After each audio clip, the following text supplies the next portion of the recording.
everybody, and welcome to our first episode of the Watchung Booksellers podcast. We are so glad you are here with us for our launch on Independent Bookstore Day. I'm Kathryn Counsell, and I am the events director at Watchung Booksellers, and I'm here today with bookseller Marnie Jessup. Hi there. Just a quick background for anybody who doesn't know us. Watchung Booksellers is an independent bookstore in Montclair, New Jersey, and we're just outside of New York City. And one of the many great things about our suburb is that it is filled with authors, journalists, publishing professionals, and avid readers. We hold hundreds of events each year and have access to incredible book people coming through our door. So this podcast aims to bring you what we get to be a part of all the time, conversations with the pros who share a love of books. Yeah, that's right. And as you know, writing and reading are pretty lonely endeavors, and our store philosophy is that books just get better when they're shared in community. So with this podcast, we hope to share our community with you and also bring you into it. So now let's get to our first guests. Margot Sage L. is the now former owner of Watchung Booksellers. She has been running the store for nearly 30 years and recently passed the helm to her daughter, Maddie. Her commitment to books, social justice, and community has cultivated this little bookstore into a cornerstone of our community. And with her is Elizabeth Egan, a writer and editor at the New York Times Book Review and the author of A Window Opens. Liz is also a dedicated customer, a true book lover, and an honorary bookseller at Watchung Booksellers, and just one of the most delightful people we know. Enjoy the conversation, and we will be back to fill you on what's coming up in the store.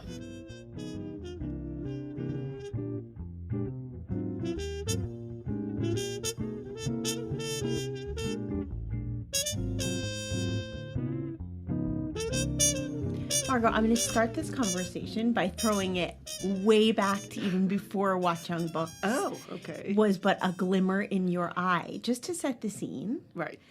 Tell me about your relationship with reading as a kid. Oh, it's so interesting. I was thinking about that the other day because people come in and there's such a wealth of books that are available now, and we just didn't have that. Mm-hmm. We had a few. I think my parents signed us up for a Book of the Month club, and I got the Holiday Family Adventures, which I think only one other person in my life has ever heard of. Not the Happy Hollisters? No, not the Happy Hollisters. And I kept those books like forever. They're who knows how good they are, but anyway. So yeah, there wasn't this big wealth. I always loved reading. I was kind of an awkward kid, so, it's my way of hiding from the world, but yet being part of the world and learning about it. So, where did you grow up? Outside of Boston. Okay. It's hard for me to imagine you as an awkward kid. Yeah. But I'll buy it. I feel that many readers were born in that mold, yes. Myself included. Yes. Okay. So you're an adult. You're living in Montclair, New Jersey. Mm-hmm. You were working in textbook publishing, yeah, textbook is that correct? Development, yeah. Okay. Yeah. And so when did the idea for Watchung Books enter your mind? Exactly, but I know it was hard when my third child was born in 92 here in Montclair. The other two were from Brooklyn. I realized I didn't have, and we have an interracial family, so I realized I was really having trouble finding books. I mean, back then you had no representation of diversity. I just couldn't find any, or I had to go to specialty stores. There were a handful of Black-owned stores back then, which sadly have not survived. So I would buy up whatever I could for the kids. And then I thought to and there was this catalog, Chinaberry catalog, which was so beautiful. And they had incredible reviews. They were really heartfelt, they had old and new books. So it was such an education. There was no books with children of color at all. And so at one point I called them and I said, I love your catalog, but there are no books for children of color. And they said, well, if that's important to you, you do it. Even in the Scholastic book fairs, in those circulars? No, my kids weren't in school. They were in school, but kindergarten, yeah. Yeah. No, even Scholastic book fairs, barely. Wow. Walter Dean Myers and Virginia Hamilton, they were like the representation. Wow. So you did start a newsletter. Yeah, so I started a mail order catalog in 1994 as Jeff Bezos was driving across the country to start his online venture. I was like doing the analog and did my own catalog and felt very strongly that I didn't just want a catalog that was just for people of color. I just tried to include everyone and organize it by topic as opposed to race. Because like so many times, I didn't want it to be, I wanted everyone to feel that they were a part of this whole thing. What was it called? It was called Great Owl Books. Oh, I love that. Yeah. And how did you get the word out about it? Like there was no social media. There was no, internet. I bought a mailing list.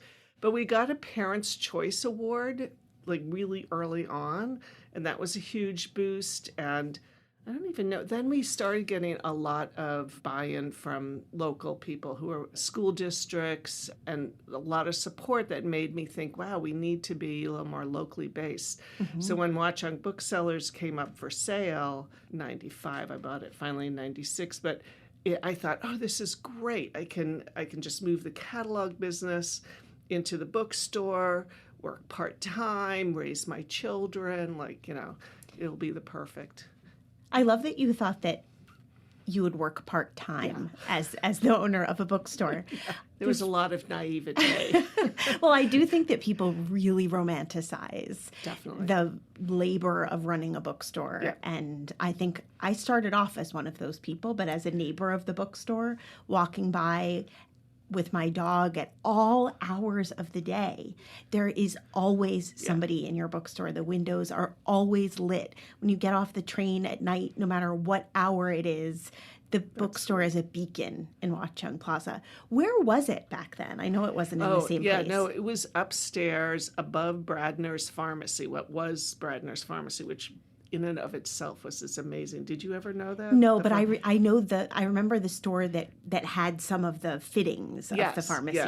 I and forgot now what it was called. It's a frame store now and a Pilates studio upstairs. But it was up this really narrow, steep incline, which I don't know how people even got up there, but it was beautifully appointed. As I said, there was a lot of naivete involved in buying the bookstore, but we negotiated. There was a reasonable offer accepted, and we were able to survive. But I think that was in '96 when I bought it, and those were the years that independent bookstores were closing left and right because of the onset of the online bookstore, and we were just so naive. Like, we had $100 days. It's like, wow, each day was better than the last. So we weren't an established store that was destroyed by an online. We just kind of went along with it and survived. And that was also the era of the mega Barnes & Noble. Yes. I remember the excitement of discovering that there was a cafe in Barnes & Noble. Right. That it just whole felt idea. like Mecca. I knew you weren't supposed to be excited about it. You were supposed to continue to only shop in the small local stores, but secretly I was really drawn to the cafe. Yeah. How were you affected by that? Also not affected because we didn't know what the heck was going on.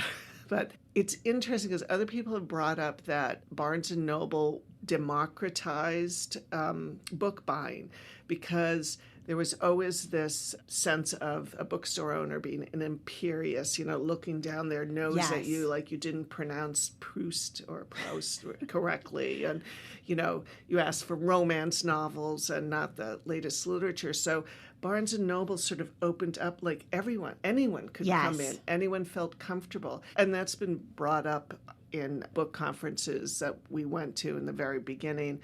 And always stuck with me because that was part of our whole mission, was to have a bookstore that everyone wanted to come into. And so hopefully we weren't that imperious. No, you were never imperious. It was one of the early things that drew me to the bookstore because I'm not a Proust reader on a regular basis. And I always, from day one, felt that feeling that you could be reading, big fat romance novels, or you could be reading sleek vintage paperbacks by somebody whose name I can't pronounce, and you were welcome at Watchung Books. What did Montclair look like in those days? Like, how has the town changed? I know. I hate that trope that I know that Montclair is not what it was. I know. I'm already saying it. I've only lived here for 17 years. Oh God, and so we moved here in '90, and And we moved here. Of course, there was this great article in, was it New York Magazine? Yes, yeah, I remember it. That, the utopia, the interracial community, and we were like, oh wow, this is the place for us to be. But even when we moved here, it wasn't that yet. I'm from South Orange, so I remember when that article came out, and people in South Orange were very bent out of shape because we felt that was our identity. Yes, well, it is. They were similar communities. Yes. Yeah. But I remember feeling like within 5, and we moved from Brooklyn, as did thousands of other Montclairians. And, there was kind of the shock, like, wow, what is this? The kids loved it because they had freedom. They could run around. My husband grew up in the city, so he was very proud that, we had made it to the suburbs. But I was, like, in shock. Like, I had, who was I going to call on for an emergency? Everyone was really nice, but then went into their homes and like shut the doors. So it wasn't stoop living where you or playground culture. Even you have to make culture. plans. Yeah. You have to have play dates. Play Shocking. dates. Shocking. It was shocking. But it did become the town that we wanted it to be. Yes. And I always say that the thing that I loved about Montclair is if you could get involved in, you could express a slight interest in anything, and you would be immediately the chairperson of that. But much to your chagrin. Yes, much to your chagrin, or mine at least. But it is a community in the sense that everyone gets involved. I don't know many towns like that. Yes. They have lovely homes and neighborhoods, and yes, that's fine. But you really belong to a lot larger people, and I'm hoping that continues. The problem, I think, once your kids are out of the school system, you're less connected that way. I'm really grateful to be at the bookstore because I still feel that connection. And do you still feel people's very strong connection to the bookstore? I mean, I think it's an organizing principle of our town. Oh, I always describe it as I don't belong to a church or a temple. I belong to Watchung Books. God, that's really great. No, I do acknowledge that we are an important part of the town, but I think that's because we're champions of the town as well, and its people and its authors. Yes. So I feel very supported. When did you move the location above the pharmacy to the corner you're on now? 2 weeks before 9/11. I know. See, I actually knew the answer to that question. But speaking of our community, can you talk a little bit about that day? Yes, I was just sitting. I had a weird little office that was built into the store, and we were just trying to organize to get things ready. And there was a workman putting the doorstep in or something. And he looked up and he said, "Oh, that's weird. A plane just, flew into the World Trade Center." I'm like, "What?" And of course, then we listened to, I don't even remember the radio, I guess, listened to the radio. But what always got me was, first of all, also the kids from the high school, were let out. Kids were just, walking around the town. But then when people started coming back, and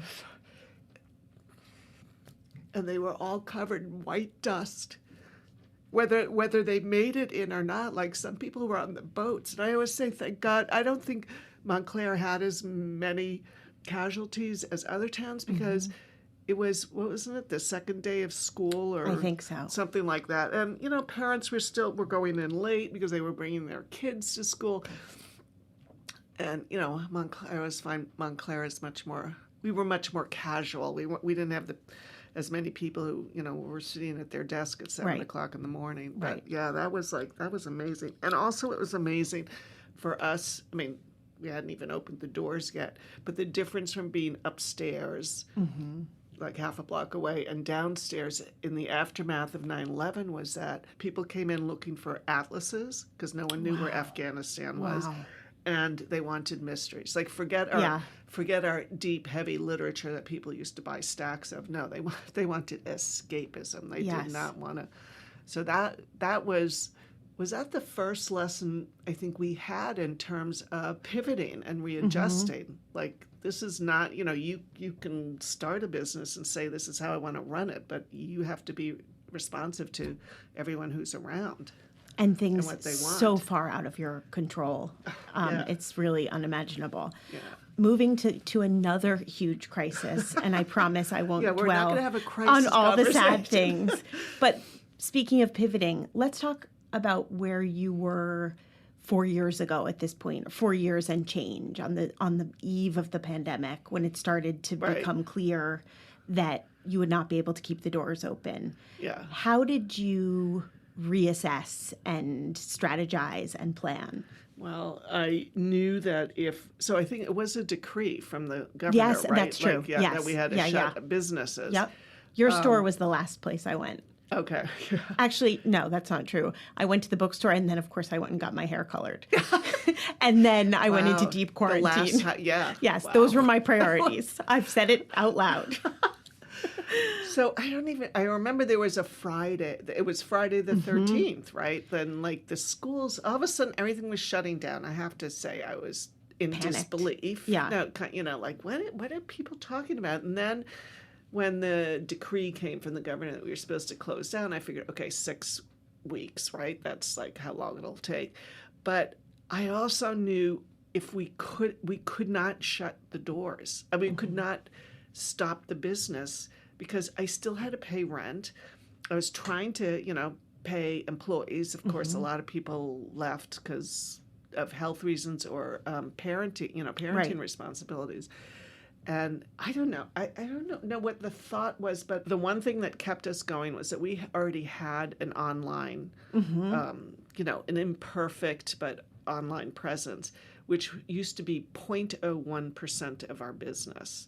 We woke up, there were hundreds of orders every morning from people like we didn't know because that was, libraries were shut.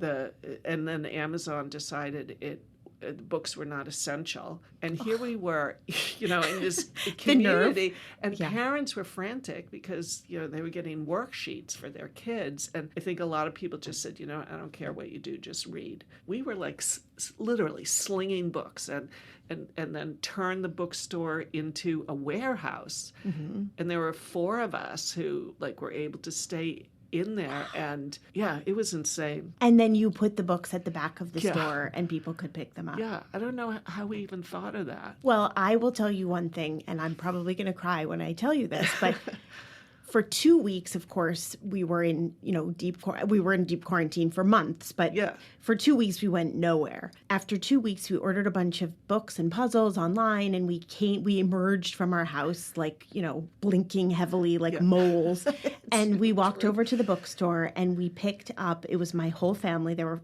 are 5 people in my family, and we picked up our bag of jigsaw puzzles, which, by the way, we never did. We still hate jigsaw puzzles. And in the bottom of the bag were 5 Werther's caramels.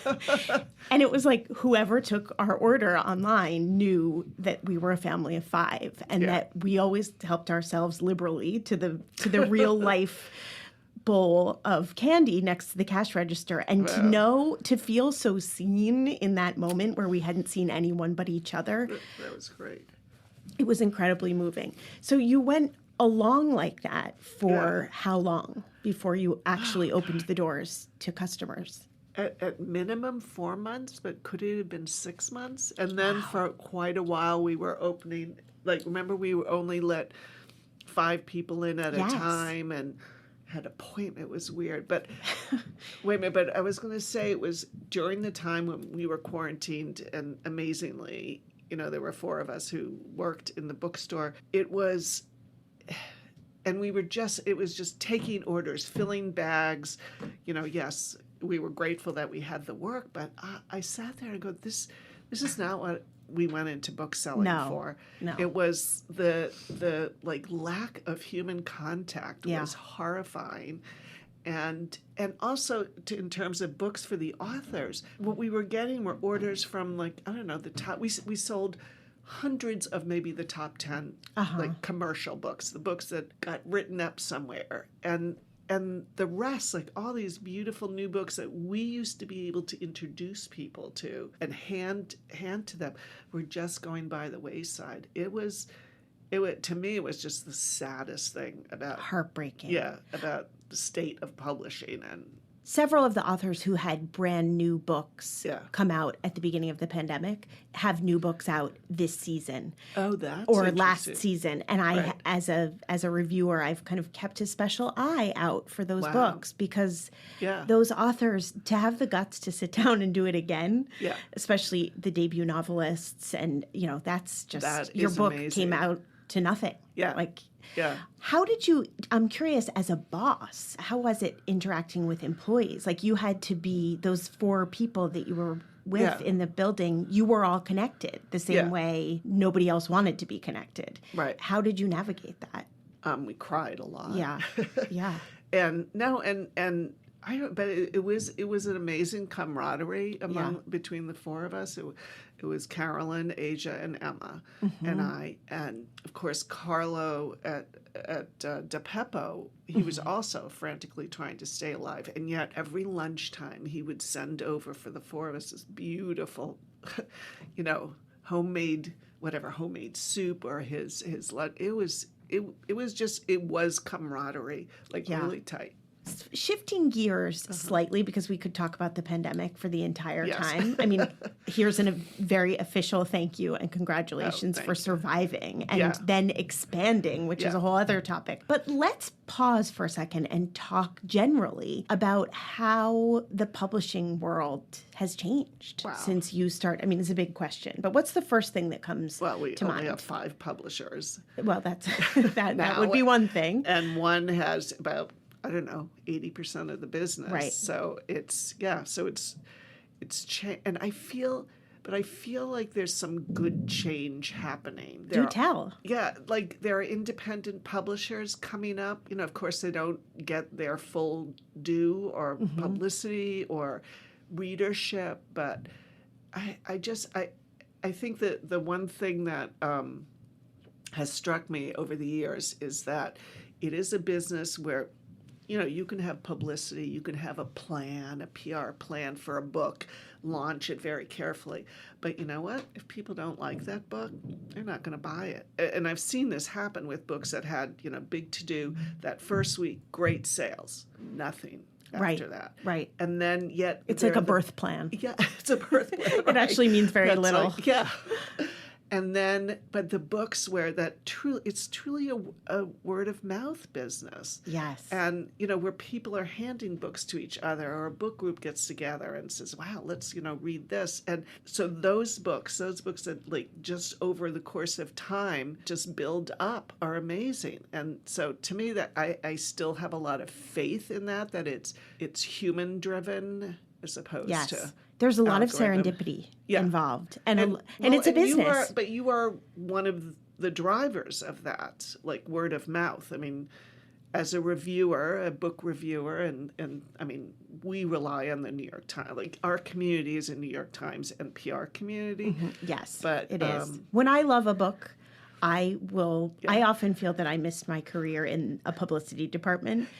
When I really love a book, I will go hog wild and get behind it. Yeah. And do you remember that event that you did for us at the bookstore? Was the No Guilt Book Club? Yes. I We should do still- that again someday. Yeah. That was so much fun. I still have the outline or the letter that you wrote, and it was so great because that was all part of making the bookstore part of the community and having everyone feel a part of it. Like Yes. you didn't have to read the most esoteric literature, and No. you voiced that so well in that evening. Well, thank you. That Yeah, was so much fun. It was a lot of fun. And how have ebooks factored in? So ebooks have settled down into a rhythm for now. When they first came out, I remember the year the device was sold through the online. Right. You don't say the name. No, but because they get so much publicity already. Yes, no need. But when that device came and so many people bought it, it was the perfect Christmas gift and Hanukkah gift. It's like you knew it was almost $500, so it was a significant. What? Yes, It when they was? when it first came out. It was a significant, acknowledging that your spouse is a big reader kind Yes. of gift. Very Yes. thoughtful. It was right? the iPad of its time, I guess. exactly. Or yes. And I remember thinking that January sales are always slow, but the book sales plummeted so quickly that I thought, oh my God. I thought, I've spent 27 years waiting for the shoe to drop and I'd have to close the store. But somehow we kept going. But I remember saying to myself, wow, I thought we'd just kind of die a slow death, but this is kind of immediate. Wow. And we limped along, but then starting in April, people would come in and say, I don't know where I am. I don't know who's written this book. Right. I need to have a physical book. It has in a my funny hand. smell. Yeah. Like at least the early one. Yeah. It did. It had a weird clinical smell to it. Yeah. Yeah. So people came back. Yeah, so people came back, and now, so there are certain genres that do lend themselves more to reading online, or not online, or whatever you want to call it. Mysteries and romance, because those are very consumable. Book a day. Yeah, kind book of, a day kind of people. So, of course, and that, and then after that, people seem to have a hybrid approach, like maybe if they're traveling or whatever, but for the most part, they want to have the physical book in their hand. It took a while, but again, like somehow we survived. We had a couple of slow years, but I wonder if you had been fully on your feet as a bookseller when Barnes & Noble opened those mega stores, if the arrival of the device would have just seemed like the arrival of another mega bookstore down the road. Definitely. Who knows? Yeah, who knows? I think, though, at that point, we had already had some major glitches, the 2008. Right. And somehow every time we were small enough that we were able to, turn around and pivot. It's like, oh, this is what you want? Okay, fine. We'll get this in. Luckily, it's always been within the realm of what we believed in, the the kinds of books, the sense of community. So we always were happy to move forward and happy to make that change. We touched on the idea that people really romanticize the life of the bookstore owner or the bookstore employee. Yeah. I'm sure that you frequently hear from people who tell you that they would like to open a bookstore too. Yes. How would you answer that question today? I actually talk a lot with people about owning a bookstore elsewhere, hopefully. Because you also, I know you're not going to say this because you're very modest, you also play a very big role in the community of booksellers across the country, which I know well, and it makes me proud. Yeah. No, it's nice. I mean, look, we benefit from this being a very literary town. Like I always say, half of the New York Times lives here. We have major publishers, I think, represented, right, all across the board, who are our friends, our customers, and all. So we have gotten a lot of support, but we've worked hard within the community and in the larger book-selling community. So I've been on the board of the regional booksellers. Been very involved in the national bookselling. So I appreciate that. So you are a logical person for people to come to with that question. And also I like talking to people. So I don't know. I mean, yes, sometimes I'm very busy and I can't. But for the most part, I like talking about the business because it helps me sort out in my own mind what works and what doesn't work for us. It's kind of like a little therapy session. Right. So, and I've taken advantage of that myself many times.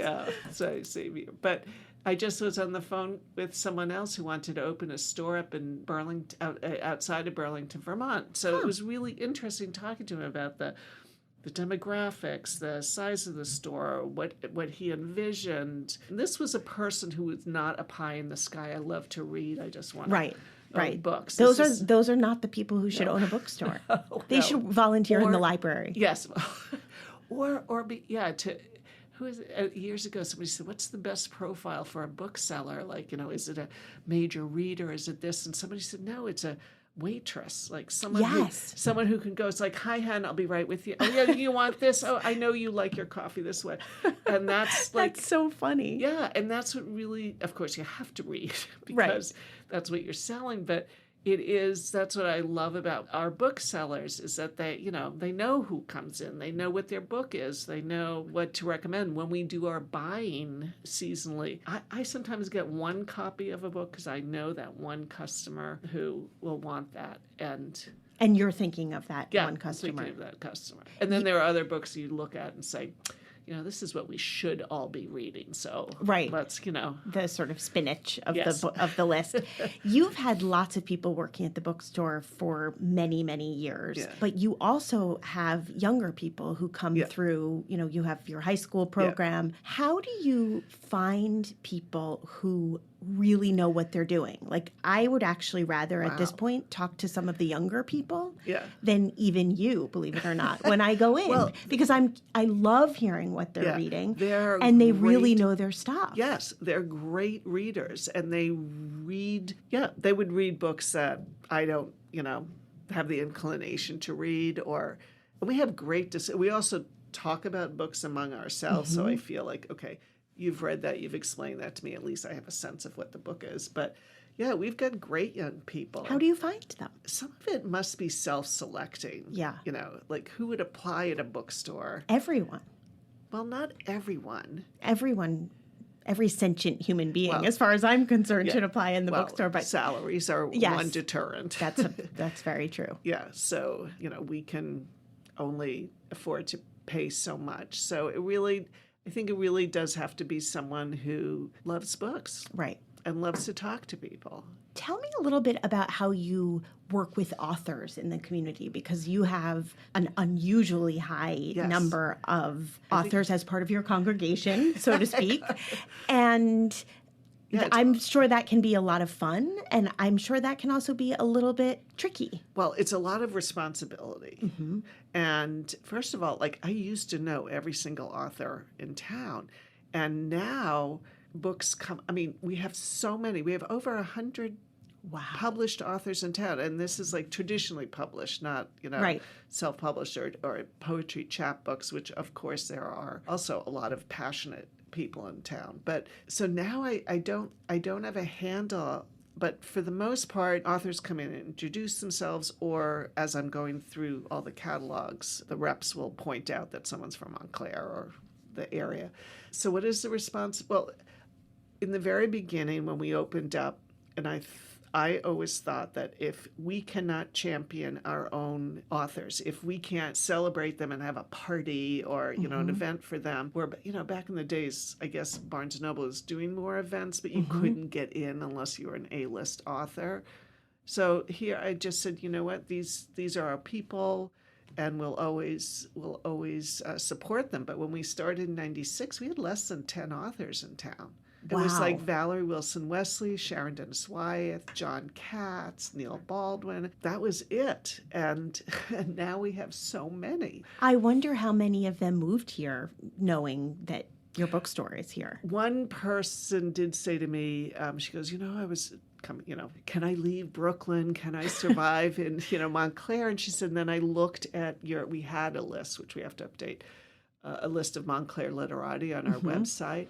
And she looked at it and she said, "Oh, if these people can live here, so can I." So, and I know people have said that they moved here because they knew there was a bookstore. Well, I am definitely one of them. But I always wonder how many conversations you've had with people who have New York license plates. Their car is still running outside. Yep. How many conversations you've had with the tortured person wondering, can they survive in the suburbs? I feel like you and Raymond Raymonds are the two people that probably feel that conversation the most. Let's talk a little bit about the future of the bookstore. Okay. Because you have just welcomed your daughter into the fold. I'm sure it's been in the works for a long time. Yep.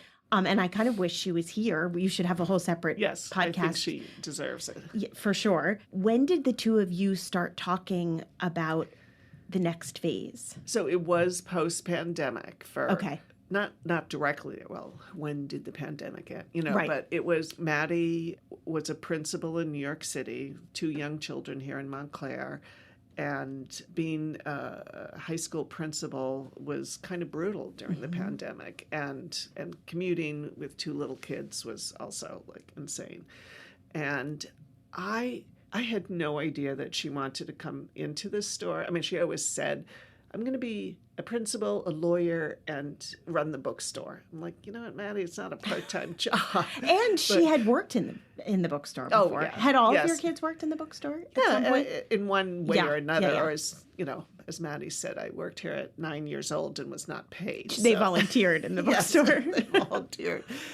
And I also recognized that I was not moving forward. Like there was so much emphasis to get us back on track Yes. after that. I felt the air was just knocked out of me. And I was always one for coming up with new plans, like new directions. Every year we would have a great staff meeting where we would just kind of talk about, wither the bookstore. And those were really driving principles to make changes. But it wasn't happening. So when Maddie started really talking about coming on and taking over the bookstore, it was great. And she brought the energy she wanted to open the children's store. She had the energy, the vision, the wherewithal to do all that. So, And just as being a waitress is excellent preparation to Yes. work in a bookstore, probably being a school principal Yeah. is even better. Yeah.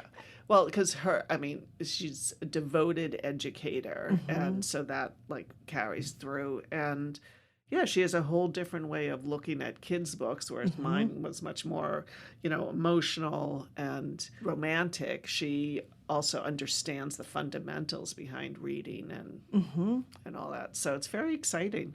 And she's got a whole new crew of people who are moving forward with this mission. She's she is expanding the book fairs and, all that stuff that takes a lot of work.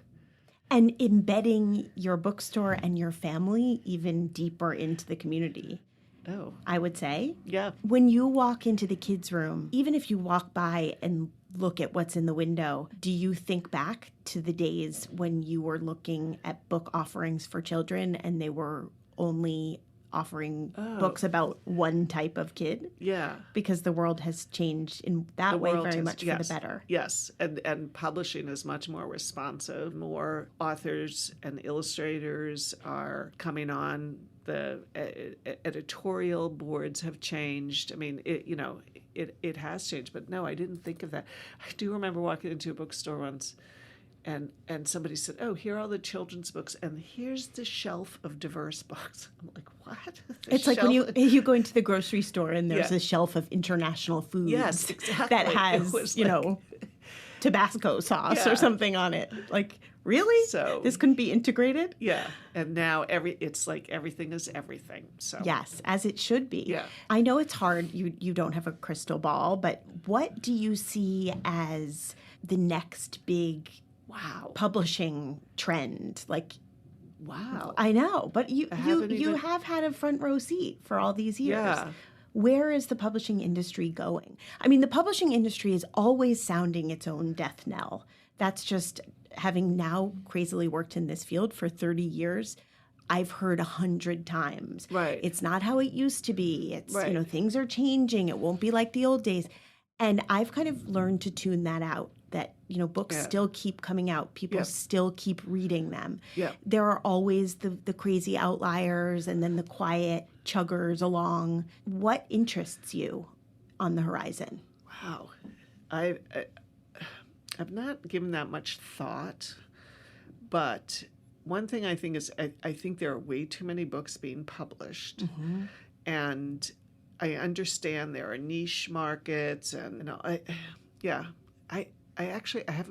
am curious, within what it would be like to be within publishing, and how they work. Like when an original book gets published, if someone's taken a chance on it and it gets published and it takes off, then why all this, within the year, are there 20 more books just like it?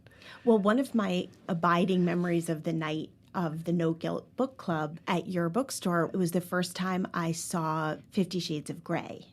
It was on one of the tables in the middle of the store, and everyone was talking about it, and I had never heard of it, and I thought that's a funny trend, and then probably 10 months later, I was standing in the same spot, and there were 10 knockoffs of 50 Shades of Grey. Yes. I always wonder, what is the book that, I mean, I'm sure a lot of people wonder this, but like, what is the book that hasn't been written? We spend so much time talking about how to make a Frankenstein of, all the things that people like.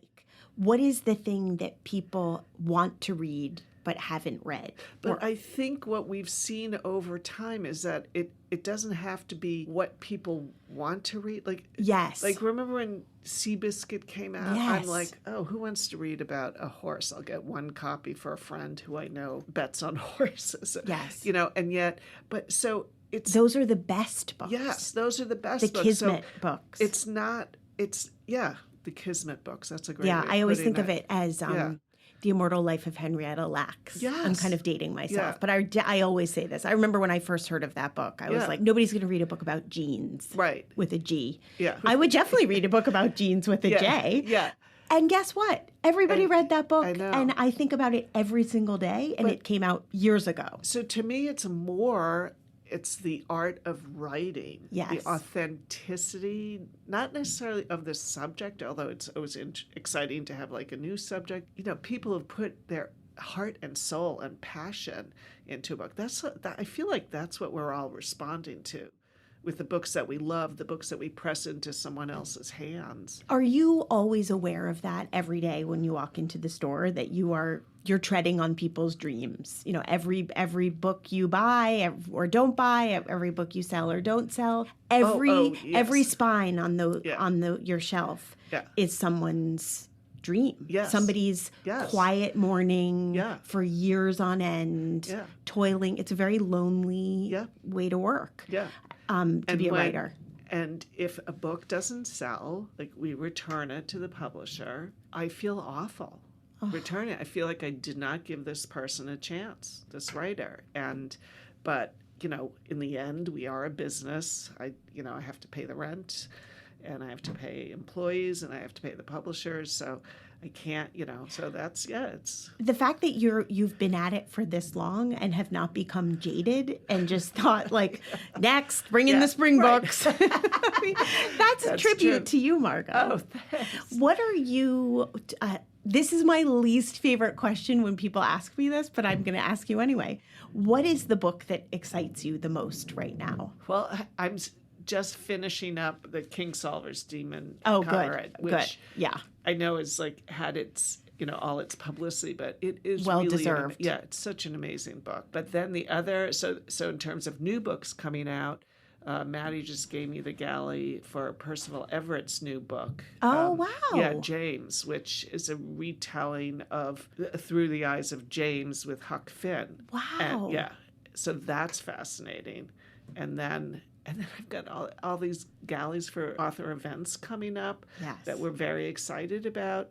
So the pile next to my bed keeps getting larger. It's formidable, I'm sure. Are you always thinking 6 months ahead? Like when somebody asks me for a book recommendation, I have a book recommendation for a book coming out in July. Yeah.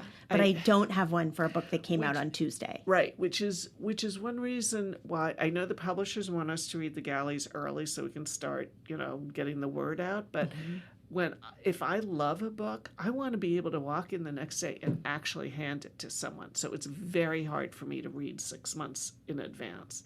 I can look forward to something, but is it frustrating? I read more immediately. We always at the book review wonder how frustrating it is for readers and booksellers when we publish a review for a book that won't come out for 10 days. Yeah, but it wasn't that started because of our internet purveyor?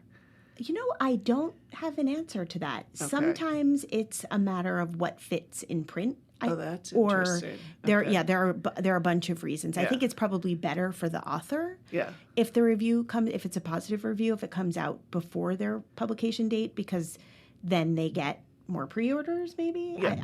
I think people have been trained to do that. Yes. Initially, people. I remember. Was it just a few years ago? I feel like there was a change because you got the review and you knew the book was in the store, but now it could be a whole week. If I read like a civilian, I would be so incredibly annoyed that I had to wait a week for the book to come out. But I think, as I said, we've all become trained. Yes. You've I apologize. created- I apologize for my role in that. No. What keeps you? I promise I don't have too many more questions. But what keeps you up at night when you're thinking about the bookstore? Like the orders I've forgotten to place. We do a lot of off-site events with organizations in town, which are hugely important to us. So I'm always a little worried that I've got all that covered. And How do you keep track of it all? Are you a paper person, isn't or that a big problem? do you have an app that you track everything on? No, I am a paper person, but then I seem to lose the Margot. scraps of paper that I write my notes on. So I think I rely very heavily on fabulous staff, and Maddie has a much more nimble brain than mine at this point. So You're lucky to have her. Yeah. Okay, this is really my final question. Imagine you are Margot circa, was it 1992? Standing at the bottom of the steps of the old bookstore. right. Ready to walk upstairs for your first day above the pharmacy as the owner of this bookstore. What would you say to her? Wow. I think what I would say is kind of what I did, which is just one foot in front of the other, just keep doing it. Doing what you love will make it happen is not necessarily true, as we all realize, but somehow it's worked. It's worked here. I've got the support of family. I've got the support of a community.